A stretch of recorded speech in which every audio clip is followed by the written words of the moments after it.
Today we're with David Calkins, and he is from bespokenart.com. David, thanks for coming on. Tell us where you came from, what you do, and what brought you to the Ellory Wells Show today.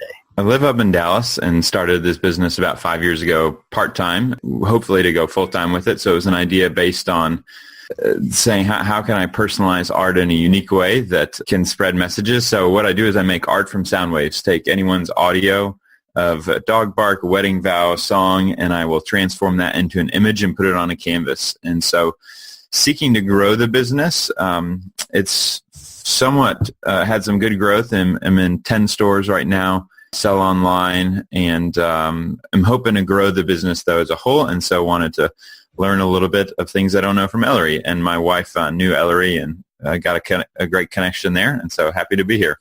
So what are some of the things that you're looking at getting out of the next few minutes? Everybody who has listened to one of these segments before or has gone through it, I always ask the same questions as far as the application goes. But what was it that you decided, hey, let's go ahead and do this thing? Or was it just Nelly? No.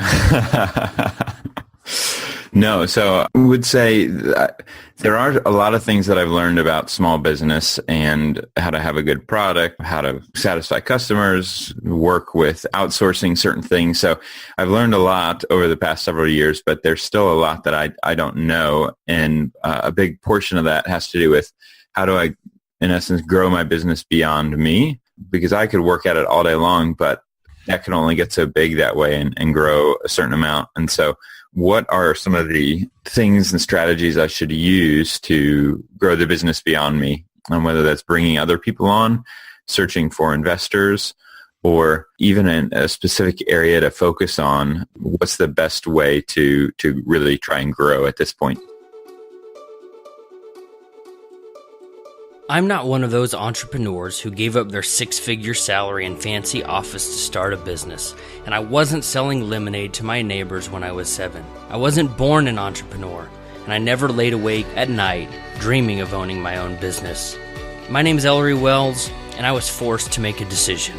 Welcome to the Ellory Wells Show, where we talk with real entrepreneurs about real problems that they're facing and real solutions on how they are overcoming obstacles, achieving their goals, and making a difference in the world. If you're an entrepreneur or an aspiring entrepreneur, this is the place to be to help you start, build, or grow your business.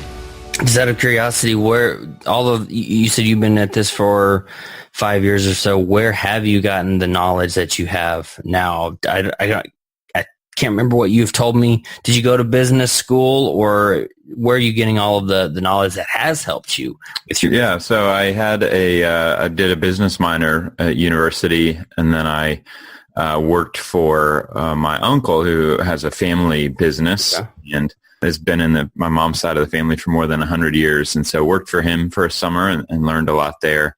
And then my brother and I started a little t-shirt company in college, and so that was maybe my initial splash into starting a business and learning how to interact with customers and stores. So just by doing it. Yeah, for the most part.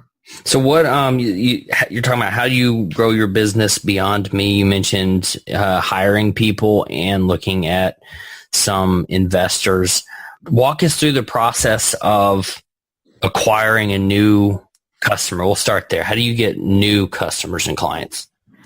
So it depends whether I'm going online or retail. For retail, there's two main ways to do it. So if I'm going to sell in a brick and mortar store, then I would contact the store, let them know I have a product that I think could do real well for them, can be personalized to their store. And so there's the cold calling option. And then the other option kind of in the retail world is you sell at shows, or you exhibit at trade shows, and buyers from stores will come and visit your booth and say, oh, I want 10 of that or 12 of that. Can you do this? We think we could use this in our store. So that's one way to acquire the retail customers or the wholesale that would sell it in their retail stores. And then in terms of online, I'm not quite sure how most of my customers find me. I know there's a portion that come through advertising. I think some of it is just searching out and trying to get the name out there, and people see the concept and they like it and will get in touch.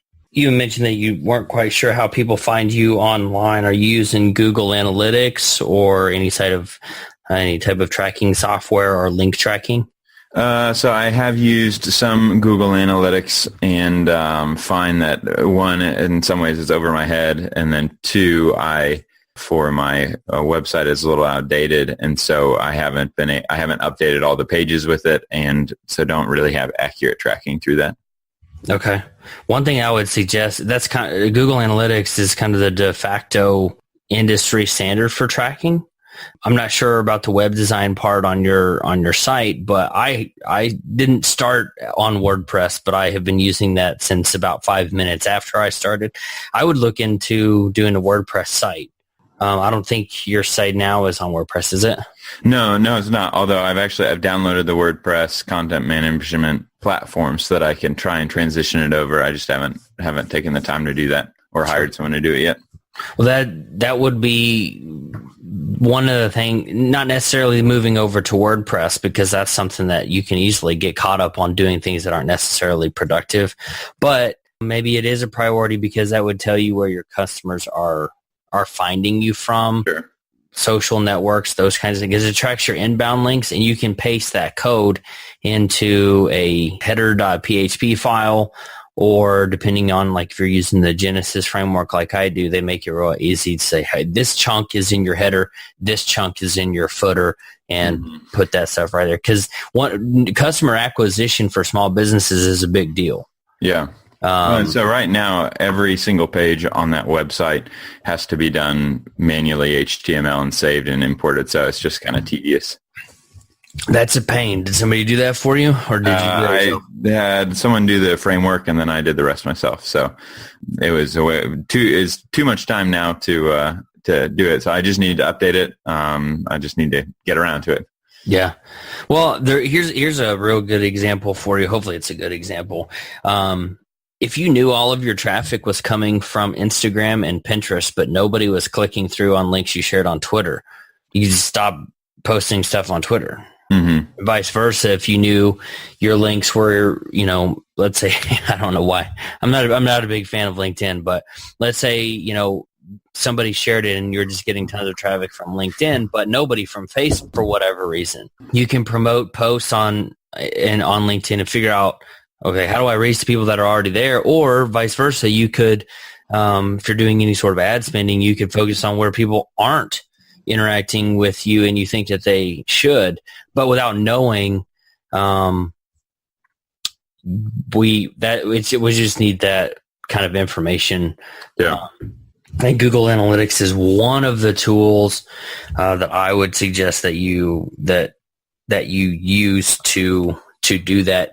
I honestly, though, I ignore is not the right word. I don't look at about 95% of it either. There's a tab like real time where you can see what people are looking at right now. Mm-hmm. Then you can see what you want to look at are unique page views. I don't remember off the top of my head. I just remember unique page views or unique visitors, pages per visit, which would be your how many things people are browsing if they just look at one or if they look at 7 or 8.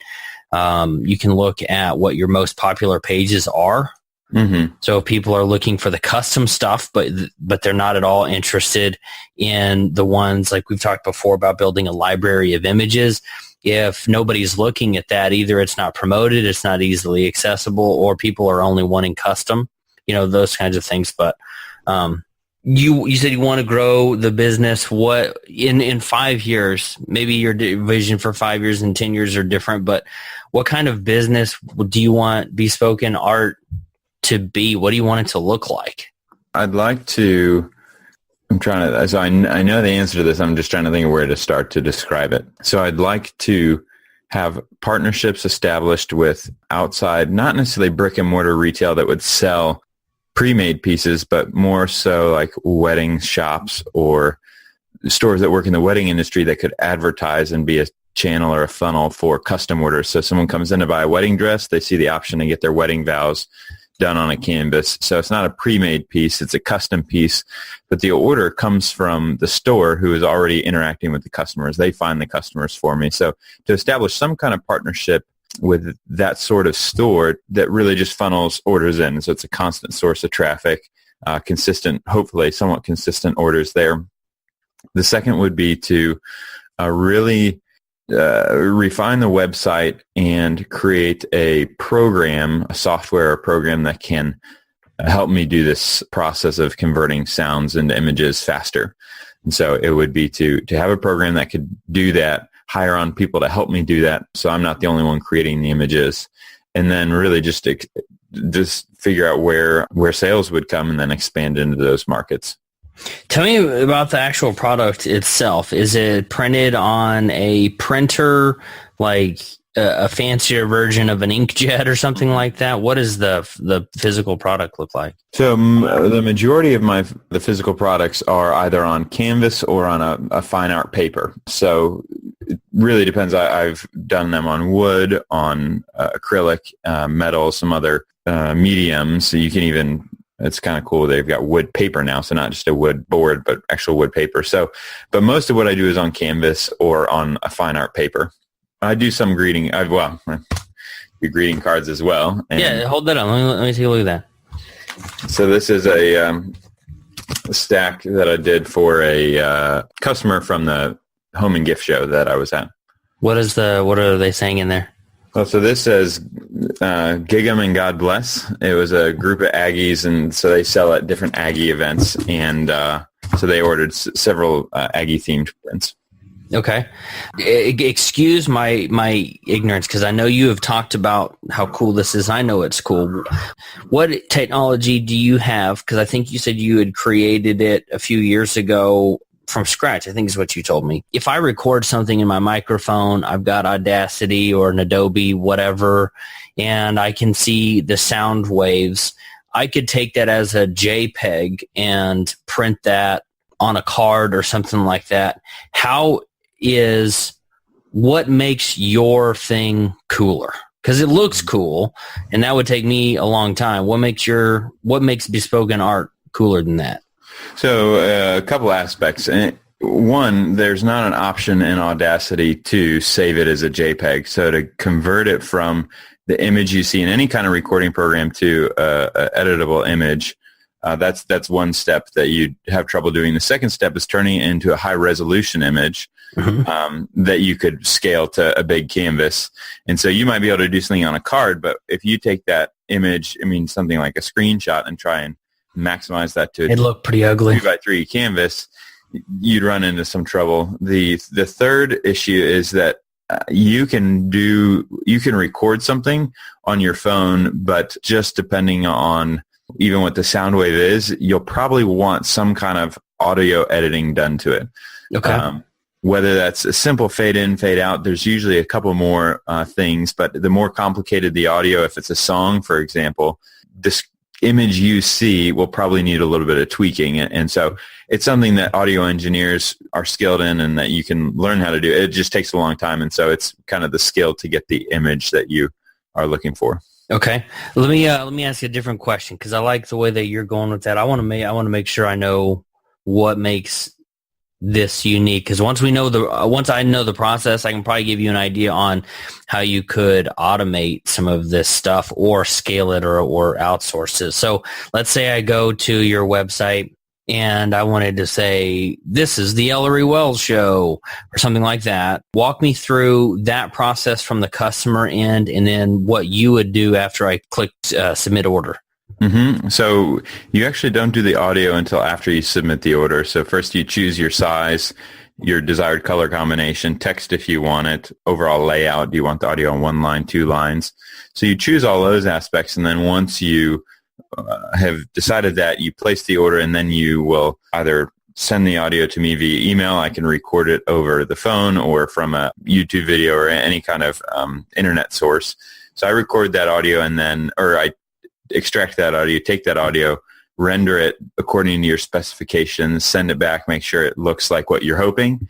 If you want to make any edits, whether it's text or say, I'd like to try this color, then we work on that proof until it's approved by you, and then that's when I move forward with the printing. Okay. So I'd say probably 60 to 75% of orders don't require any additional editing. It looks good as is. So 2/3 to 3/4 don't require additional editing. The other 25 to 33%, people will say, oh, let me just make this minor tweak. What do they re-record it, or do they? I mean, probably 1 out of 30 times, yes. But most of the time, it's just a, oh, can you do the text different, or can I try a different font, or can we do a different color combination? Okay, so you're still doing some pretty custom stuff. It's not like I want a black background with a light blue color and I say, welcome to whatever, and it's printed. People are still making some changes. Right. What percentage of people are saying no thank you because the price is too high? I don't know what your price is, so it's not a jab at you. But how many times do you hear it's a little bit expensive? So I don't know, because I don't know who visits the website. In terms of in person, or when I have had conversations, if they ask a certain custom size, and I will give the price for that. I don't know what percentage. Is it enough to stand? Like I've had that happen, or that rarely happens? I would say it rarely happens, because at least most of the people I'm sure there are a lot of people that turn it down because of the price, probably a big majority, but I'm not sure exactly how many people, because most of the people that reach out are people who are willing to pay that price. Okay. The reason why I asked that question, David, is most people undercharge for their services, and this is still a lot of service and product for you. I mean, service being the labor and customization part. And if you're not turning away a certain percentage of people because your price is too high, I don't know what that percentage is, but it's usually an indication that your price isn't high enough. Okay. Just from what I have experienced, some of my services now are 3 times what I was charging a year ago. Right. And I mean, we have as the business owners, we got to pay the bills. Yes, and that it can be hard to know where exactly do I price this? Do I do it on hourly, or just what I think it's worth? So I'm still definitely figuring that out. And for some of my other for a lot of my song prints actually that I was selling, I recently raised all the prices on those because they sold incredibly well as is, and I realized, okay, this is taking me this amount of time. If they're selling this well, let me just try and raise it up a little bit, because I need a little better return. And sure enough, they've still continued to move inventory, so to speak. I'm going to pull out my calculator here. If you sold 80 something at $100, that's $8,000. If you sold 200 something at $40, that's also $8,000. Mm-hmm. And usually the amount of work is about the same. Mm-hmm. So let's say you sold that 80 at $110 or $105 or even $101. You're coming out at better than selling 20 or 200 at $40. Right. So it's like you've got to find where these two bell curves both. Indeed. And so some of that, well, and let me ask you that. Do you think A/B testing is the best way to do that, or to just try, 1 month having your prices at this and then the next month raising them up and just seeing kind of what the overall is, or what's the best way to experiment around with that? I would honestly say both. I'd do one and then the other. Like you could do ads and say, okay, this is $100, and then you could put another ad that says this is $40 and see how many clicks you get. If you're doing Facebook ads or something like that, or retargeting with the Facebook conversion pixel, those kinds of things. Do you have enough transactions a month that you can say, I did like 120 this month. I did 115 last month. Like, do you get enough transactions to where you can kind of see a trajectory?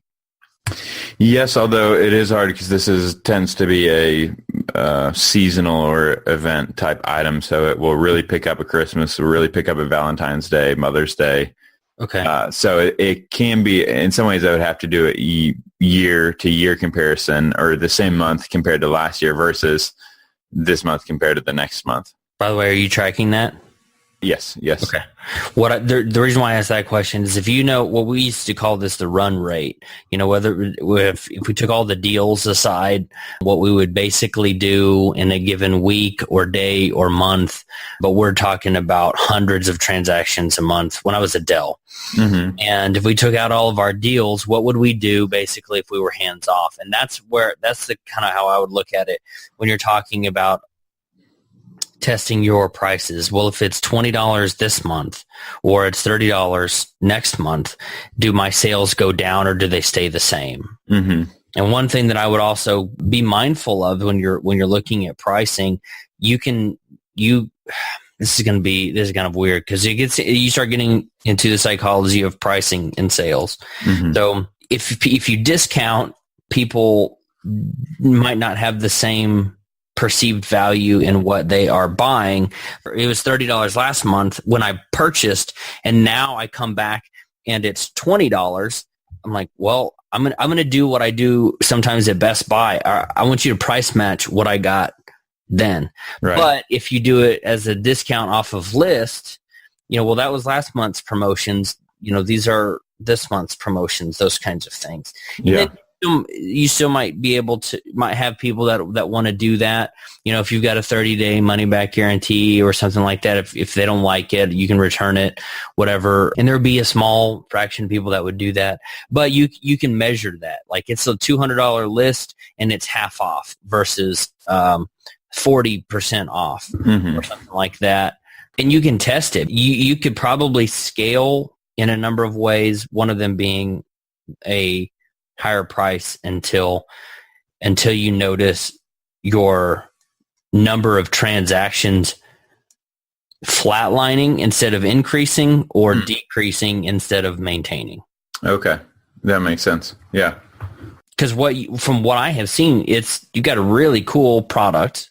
The customization is pretty awesome. I've never seen anybody doing something like what you're doing. Before I forget, what is that process like? So we've revised the audio, and you have my audio, you have my colors, and you have the size. What does it look like on your end after that? You mean how to once I create the image or in creating the image? Once you have all the stuff from me before you stick it in a box and mail it. I create the image in an image editing program. Are you saying after the image is created on digital or? No, period.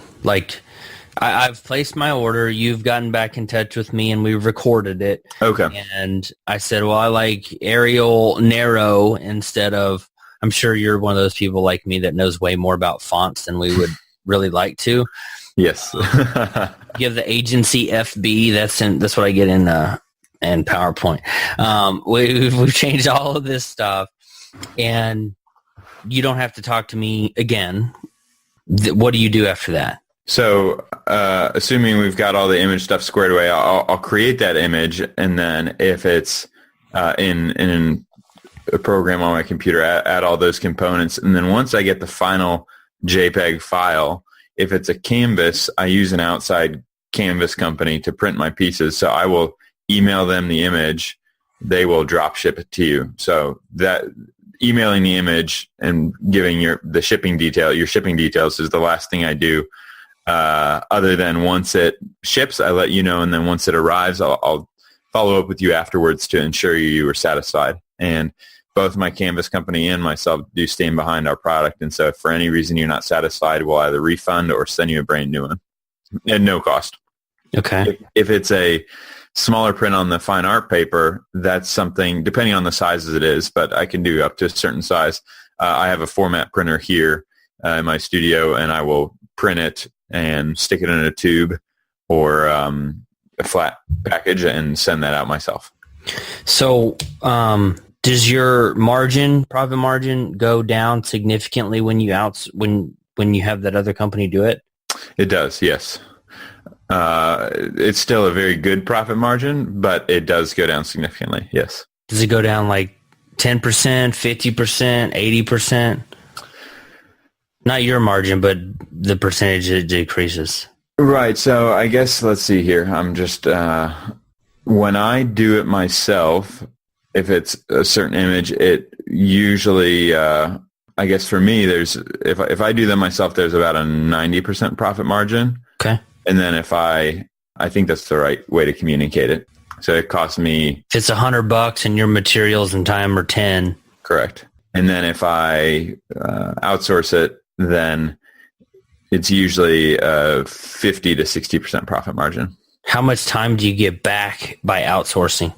If for the bigger pieces, for the canvas pieces, a ton, because that's something I don't have the equipment, the skill, the knowledge, the boxes, the package, everything that would take to do that myself is really would be a significant investment, way beyond what I even know how to do. The quality wouldn't be as good. And so for something like a 6-foot, 10-foot canvas, it's well worth my time, money to have someone else do that. Okay. What percentage of your business are those larger ones? Initially, that was 100% of it, and now it has moved to probably less than half. Okay, here's why I'm asking that line of questions. I come across a lot of entrepreneurs who don't want to pay somebody we'll use the term outsource. It's kind of gotten a bad rap, but I outsource stuff to technology all the time, scheduling, whatever. If you're making, let's say, $1,000 a month and you are doing 160 hours of work, that's 4 times 40 hours. I don't know what that comes out to. Probably not very good because 1,000's a low number. But what if you made only $100 a month, but you had only an hour of work a month? Mm-hmm.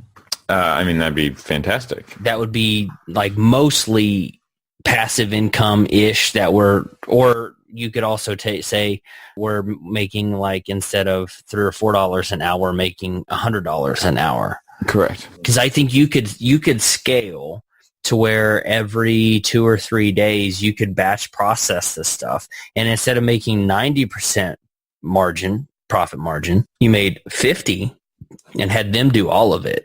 Mm-hmm. Just an idea when you're talking about how do I grow my business beyond me. You can either hire somebody to do it or drop shipping. I mean, have you ever read the 4-Hour Work Week, the Tim Ferriss thing? I've heard a lot about it, and someone sent me a copy, and it never arrived. They tried sending it multiple times and never arrived for some reason. So I have not read it yet, but I've heard a lot about it. Well, I mean, it's how Tim Ferriss became famous. It's how he became a millionaire. It's a good book. It's gotten a lot of bad rap over the last few years. Just like, well, it doesn't really work. 4-hour work. It does work if you actually do what he says. Business is a lot of hustle. But the reason one of the things that he talks about there is what you're having this company do is drop ship. You accept orders. You funnel those orders to somebody else. And they do all the work. They take a much larger cut, but you're getting all of your time back. Right. Right now, just out of curiosity, could you take your business and work from anywhere in the world? Yeah. So I mean, I could pretty much I could do it. Picked it up and moved it. Correct. Okay. That was not the question that I meant to ask. If you did the drop shipping thing, you could, and you could move, and you wouldn't have to move anything with you, right? Maybe just your laptop. Correct. Okay. I don't know what kind of lifestyle that you guys want, but that would give you maybe less money, but complete and total freedom versus more money, but we're tied here, or I'm working more. Right. And so I think, again, that's another set of 2 bell curves that I need to figure out where they line up, because right now, in some ways, if I had a certain amount more orders, then I could. I'm not at the place where I could outsource them and still make the amount that I need to make. Okay. It'd be, if you look at it and just in terms of percentages, it might be a really good percentage or good margins relatively. But even at the end of the month, if I'm only making, a third of what I need to sustain my family, right? Even if that only requires 10 hours a week, it still doesn't necessarily translate. So what I'm seeking to do is grow it to the point where I can get more consistent orders, and then start outsourcing that more, a little more of start outsourcing it more, and then be able to pull back myself. Okay. What kind of ministry are you wanting to do? I would love to love anything with individuals in transition. So something that is both practical and faith-based. And so there's a place for both, but I find that there's also some great room to blend those together. So in the past, I worked with teaching individuals in job transition how to communicate themselves to an employer, and especially if you have criminal background or a checkered past, how do you communicate those things to an employer? And so with that, though, the faith component works in of really to be the best employee you are, or you can be, there has to be more than, there's got to be a different kind of motivation there. So something that kind of blends those two. Okay. Faith and work together. I'm doing my scroll here through all of your questions. You had said, what are the top 3 things you hope to get out of your coaching time? A little bit of knowledge about how to move forward building a team, knowledge about what investors are most concerned about, and new relationship in the entrepreneur world. Well, we've got number 3 down. Well, so maybe the first question about that building a team is, so one of the things you can run into as a business is, or that I maybe have trouble with is, when is it that I bring someone on, or how to bring someone on? So if it's like an intern, like I know there's certain even laws about what you can have an intern do for free, what you can't. And so I think I have trouble knowing how do I bring someone on? I tend to think in all or nothing. And so to figure out a way that's both beneficial for them, whether that's a commission and saying, hey, I'm going to hire you commission based. If you go out and make these orders, then I'll give you this much. I guess I'm just not quite sure the best way to do that. And maybe it's just me that I need to get over it and say, look, you might not want to do sales or commission-based work, but someone will. And so you just create a profile, a job profile, and see if anyone wants it.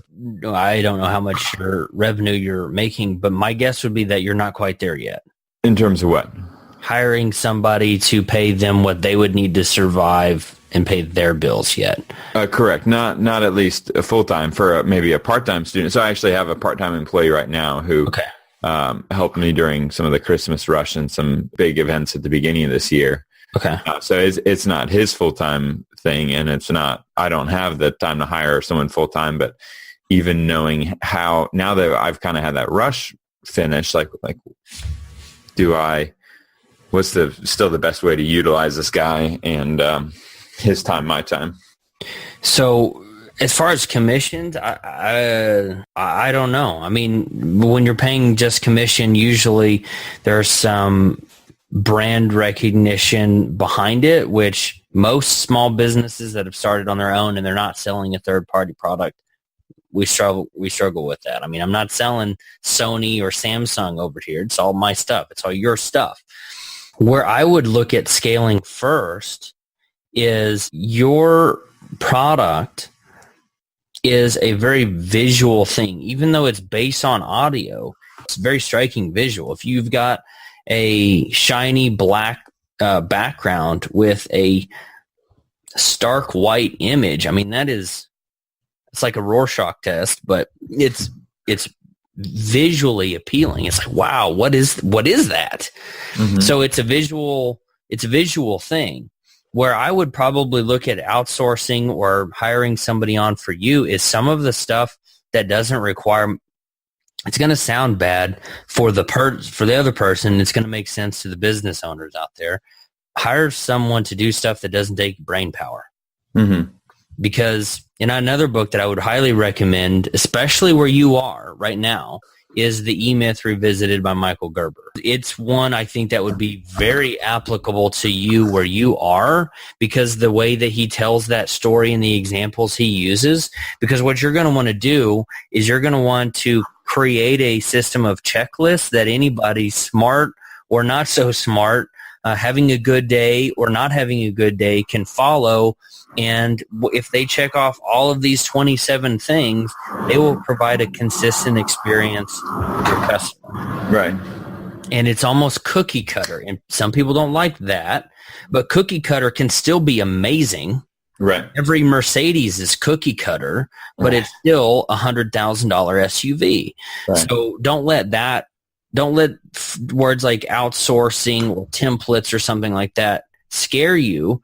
What you want to be able to do is create something that a highly educated and talented person can create and replicate and deliver what you want them to deliver, and someone who maybe just dropped out of high school and is having a bad hair day can do because they're still following that checklist. Right. Find out what those things are that need to be done that you don't have to do because your time is expensive.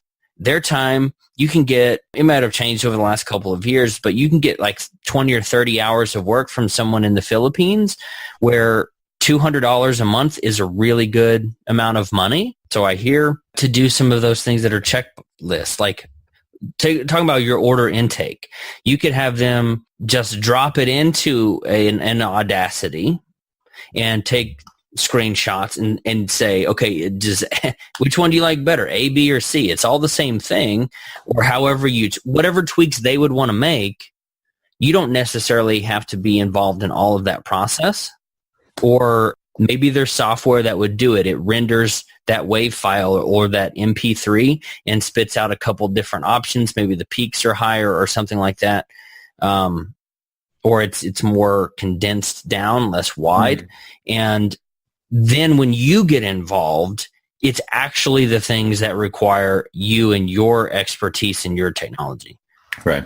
Because you can probably find several things that you have to do for everybody, like label printing. You know, there are things that we all do that it's repetitious. If you're using a Camtasia and you recorded your screen or something like that, you could give that, just follow this process. Just do what I did in the video, and you're going to get 99% of the same results, or 90 or 80%. If it's a matter of you're not getting it perfect, what kind of risk can you accept that would still be 100% satisfactory to the end user? Find a few of those things that you could possibly outsource with a technology using Dropbox, or I prefer Box.com instead of Dropbox. Their UI is a lot better. Okay. But using some of that technology to your advantage and take some of those smaller things off of your plate, and then you can focus on creating some of that visual stuff. But it's creating those templates. In that E-Myth book, he used an example of a hotel, and you walk into the manager's office, and it's just notebooks full of checklists. You know, whenever the maid goes in, they've got to make the bed and tuck it in, put the chocolate, fold the thing, and it's like it's just a list of things. And you can't, if you do those things, you can't get it wrong. Yeah.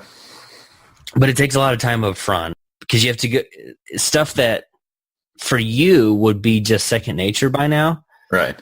You gotta instead of go up there and click this button, you go no, up in the top right-hand corner, you gotta click this drop down and then this expand menu and do that.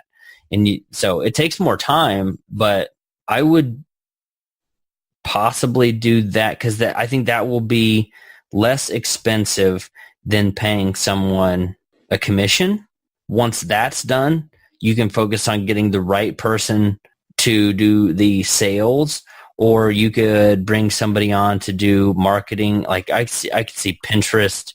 I could see you loading up an Instagram channel. Well, let me ask you about that. So is there a company or organization that you would recommend outsourcing social media? So Instagram, Twitter, and Pinterest would probably be my main three. And Facebook, I guess, but probably Pinterest and Instagram. You looking for software or someone to hire to do it? Well, so I'm familiar with a couple of softwares that are a command center for all of it that you can schedule posts. But if I was going to hire someone to do it, would you be providing the images or video and they just schedule it, or what all would you be looking to do? In some ways, so that they would get images off of the site or off of the images that I make. I wouldn't necessarily have a schedule of this image this day, this image that day. Now you just do it. I would say in some ways, like based off of what you think people would want, or just come up with your own strategy and then take the images I have and then just go nuts. Yeah. So I would probably recommend a girl I know out in one of the Carolinas. I think it's North Carolina. Her name is Amy Carroll, and she actually teaches small business stuff. She works almost solely with artists. Yeah. He wants to do social media. There's another guy out in Georgia named Derek Brott, Brott, that you could reach out to. But I can make the introduction. What I would do first for you is go through, and I would recommend this for anything that you're thinking about outsourcing, go through the process a few times yourself so you know what end result you want to be able to create, and then also how much time it will actually take. Mm-hmm. Will have a lot of experience working with painters and wood carvers and carpenters and those kinds of things. I know Derek's got a lot of experience in some of the tools side, but know what end results you want to create, and so you know what that process like. So what other questions? A lot of your questions were about the teams. Does that give you a place to start on the teams? Are we talking the same language? Is that something that you feel like you would want to do? Or yeah, I think so. And so, I mean, the question is at what point in the process? And again, like if I have 10 orders every day that need to be packaged, that's something I got to hire someone on that they know consistently I could come in on these days, and it's kind of worth their time to even come over, versus if I'm like, I might have one today, and so and maybe two tomorrow, and then there's a certain amount of it that can only come, or that comes with a higher quantity or a higher traffic, or what's the word I'm looking for? A higher number of them, a certain amount there. But I mean, even on I'm wondering, so the format printer I have really is not that expensive, and so to get a second one wouldn't be a big investment, and so that if someone wouldn't have to come over to my own studio, but I said, keep this at your house or at your work or wherever, and then just keep track of the orders that come in, and you do all the ones that fit this category and that you don't require a lot of interaction. So I think it's just determining what are the things that someone else could do very easily if given the proper instruction, and then let them be able to do that. Some people would say outsource as early as possible. I would probably say not necessarily don't outsource, but I would say keep it, do it all yourself for as long as you possibly can, until you are giving up revenue generating opportunities because you're doing this crap that a machine or not you could do. Right. And you got to find out what that is, but I mean, if you're not out there making these cold calls and reaching out or doing these trade shows, a machine or someone in the Philippines can't do those. But if you're having to pass on those because you're filling orders, okay, maybe that's fine. But if you're having to pass on those because you are just stuffing things in boxes, I mean, that one's fairly easy. Mm-hmm. Find out what that is that only you can do. Get rid of the rest. But remember, nobody's going to, and they don't have to necessarily, but nobody's going to care about your business as much as you. Mm-hmm. So just keep that in mind when you're looking for the right person. You're looking for passion and purpose and all those kinds of things in a new employee. Nobody's going to care like you, and that's fine. It shouldn't be. If they cared about it as much as you, they'd start their own company and steal your ideas. But just keep that in mind as you do grow. I feel like I've been at that point of hiring somebody for a long time, but I feel like I can still refine processes so I can keep more of my money. Mm-hmm. Yeah. So hopefully that helps you get to the next level, and of course keep me in the loop on how things are going and growing. One more time, tell everybody, give them I guess the sales pitch for your stuff and Sure. where they can find you. My name is David, and I run Bespoken Art, bespokenart.com, and a secondary website is soundwaveart.net. And I transform words, sounds, songs, dog barks, heartbeats, or any other kind of audio into a 100% personalized piece of art on a fine art piece of paper, a framed print or canvas print, any size from 8 by 10 up to 8 feet by 10 feet. And so would be happy to create something for you.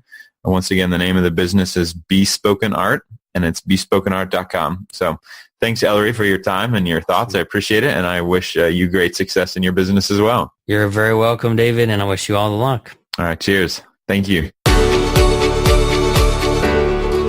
Hey there, thank you for listening to the Ellory Wells Show. It's been a while since episode number 11, I think it was, show number 11.